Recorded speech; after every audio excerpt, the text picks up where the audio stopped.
Ano pa ito mga kasinag, higit 2 buwan pa lang sa akin. Ngayon ang laki na oh. Grabe lang sa karapisyo sa pagkain. Mamaya ang ipapakain ko sa kanya tikling. Kasi may nakuha akong 2 tikling. Yun ang papakain ko sa kanya. Bagwis! Say hi, Bagwis. Ang gandang ibon mga kasinag ano. Tingnan nyo naman oh. Ha? Gwapo ako? Ha? Gwapo ako? Gwapo ako? Gwapo daw ako mga kasinag, sabi niya. Oh, gwapo daw ako, gwapo.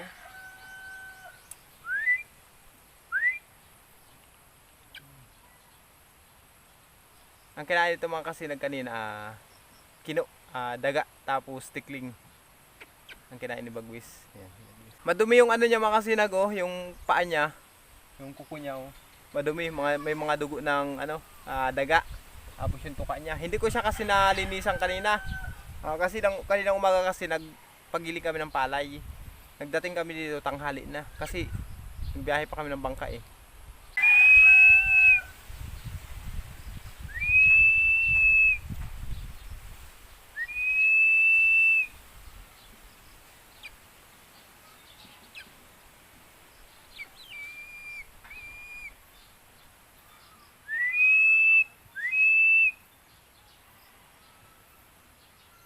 Sa totoo lang mga kasinag, ito ang hari dito. Si Bagwis ang hari dito. Takot ang mga manok, aso, takot sa kanya. Talagang matapang siya, susugod talaga niya. Tingnan niyo naman, napakalaking ibon talaga. Saan ka na pupunta? Ha? Lilipad na? Yun. Puntahan natin mga kasinag. Dito siya magtatambay eh.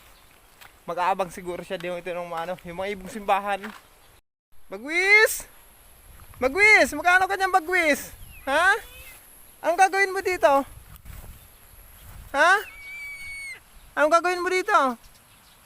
Ha? Magtatambay ka? Ha? Dito magtatambay? Ha? Bagwis?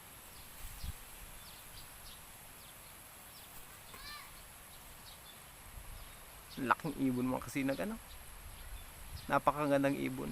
Alam niyo mga kasinag, pinagbabawal talaga ito. Pinagbabawal ang ganyang ibon, pinagbabawal alagaan. Kaso lang yung mga kasinag, nagkawit kami ng nyog. Nahulog yan. Hindi naman namin maibalik do sa pugad niya. Kasi pati yung pugad niya na kadamage na eh. Nalaglag siya. Kaya naawa naman ako. Kaya inalagaan ko siya mga kasinag. Kung makikita niyo mga kasinag yung yung video ko na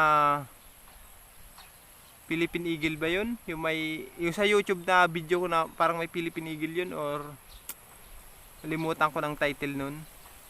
Andun yung picture ni Bagwis. Yung maliit pa siya. Napakagandang ibon yan. Para siyang cotton.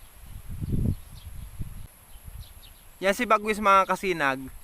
Tuwing umaga yan, andun yan sa puno na yun. Diyan siya nagtatambay sa puno ng nara na yan. Yan ang paboritong tambayan ni Bagwis tuwing umaga. Diyan ang tambayan niya. O ngayon, andito si Bagwis. Bagwis! Sige, mandagit ka na ng ibon. Mandagit ka na.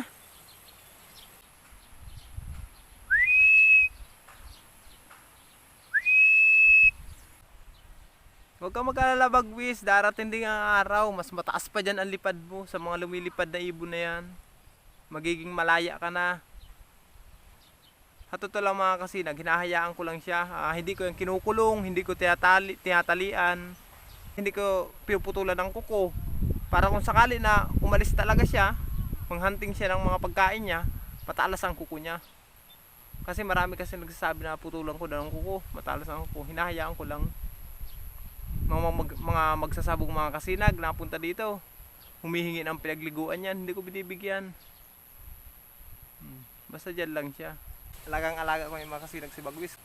Pero kung kukunin niya sa akin mga kasinag, willing naman akong ibigay yan. Yan.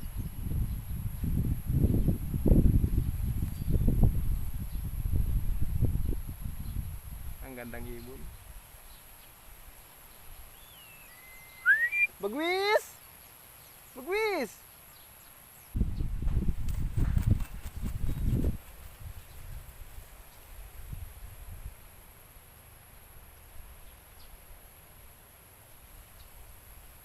Bagwis!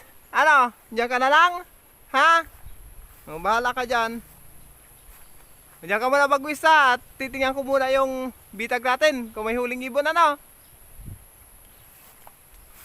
Habang ano ako mga kasinag, ano, tawag ito? Nakipag-usap kay bagwis. Ito yung anak kong panganay. Si Colleen. Daw nak, patry daw ako. Nakita niyo yung makasinag? Paminsan-minsan, magbata man tayo. Daw, anak, saglit lang ha. Yung anak ko nandyan. Daw. Susubukan natin ha. Paminsan-minsan, magbata rin naman tayo. Whee!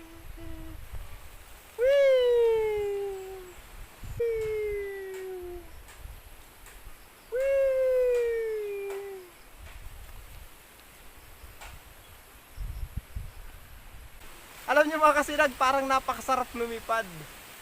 Whee! Nakakalula pala yan.